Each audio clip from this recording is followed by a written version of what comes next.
Quelles sont les intentions de la droite? Les intentions de la droite, ça a été dit, et je ne vais pas répéter, mais un point peut-être que Françoise a évoqué tout à l'heure, c'est la question des financements. Il est clair que quand l'adjointe à l'éducation de la mairie de Toulouse dit qu'elle va réduire les financements de l'école à la mairie de Toulouse, ne croyez pas que les financements, que ce soit la gratuité des transports ou encore la possibilité pour les jeunes, pour 40% des jeunes d'être aidés pour avoir une restauration gratuite au collège, va être maintenu. Parce que ce n'est pas dans leur ADN et ce n'est pas ce qu'ils souhaitent faire. Que va faire la droite si elle devient majoritaire au département? Réaliser le projet infinançable de 3e ligne hypothétique du maire de Toulouse. Et je voudrais revenir 2 minutes sur ce point-là. Pourquoi est-ce que je dis qu'il est infinançable? Parce que le budget actuellement consacré, potentiellement prévu, à ce projet serait de 1,7 milliard à 2 milliards d'euros. Entendons-nous bien, 1,7 milliard à 2 milliards d'euros.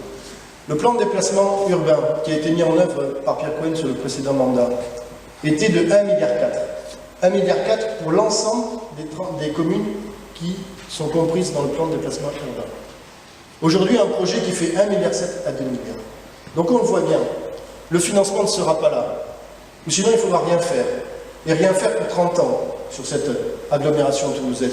Donc je vous le dis aujourd'hui, ce projet, s'il se fait, il ne sera pas dans une technologie avec le métro. Ce sera un bus. Un bus en site propre, peut-être, mais il n'y aura pas de métro. C'est financièrement impossible. La seule possibilité qu'il puisse y avoir, c'est de déléguer au privé. Et vous ne pouvez pas déléguer une ligne de métro seule au privé. Si vous déléguez au privé, c'est l'ensemble du réseau de transport en commun de l'agglomération toulousaine qui sera délégué dans sa totalité au privé. Et posez-vous la question de ce que c'est un transport en commun délégué au privé quand on n'a pas de régie de transport comme ça a été fait sous le précédent mandat. Eh bien, ça veut dire que les prix vont augmenter. Il va falloir rentabiliser ces lignes et que, bien entendu, les participations des collectivités, comme celle de la métropole, disparaîtront. D'ailleurs, la première chose qui a été faite par Jean-Luc Moudin, quand il est arrivé à la mairie de Toulouse en 2014, a été de baisser la contribution de la ville de Toulouse au financement des transports. Et tout à l'heure, Pierre a bien fait de le rappeler. Déjà en 2008, ça avait été le cas. En sortant le Conseil général du financement de TCO-SMTC, on mettait la TCO-SMTC en situation de banqueroute pour arriver à l'objectif de la délégation au privé. Pierre a rectifié, puisqu'il a revu la contribution de la métropole, la passant de 30 millions à 80 millions d'euros, il l'a dit tout à l'heure. Et sur le prolongement de la ligne B du métro, je voudrais dire que, ça a été dit par Pierre Rizard aussi, que le comportement de la droite est totalement irresponsable.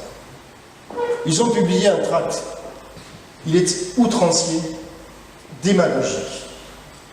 Il est outrancier et démagogique parce que d'abord, il reprend les méthodes du Front National. En 2012, ce type de tract, c'était ceux du Front National.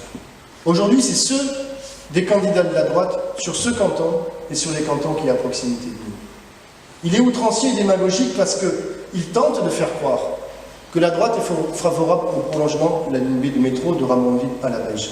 Mais c'est pas vrai. Si vous lisez attentivement ce tract, qu'est-ce que vous voyez? Il est indiqué que nous sommes favorables au métro à la Belge. Comme le projet de Jean-Luc Moudin et celui de cette hypothétique 3e ligne, en rien, ils ne disent qu'ils sont favorables au prolongement de la ligne du métro. Ils sont outranciers et démagogiques, mais il faut leur reconnaître une chose. Ils confirment ce que l'on dit depuis un mois. C'est-à-dire qu'ils ne soutiendront pas ce projet.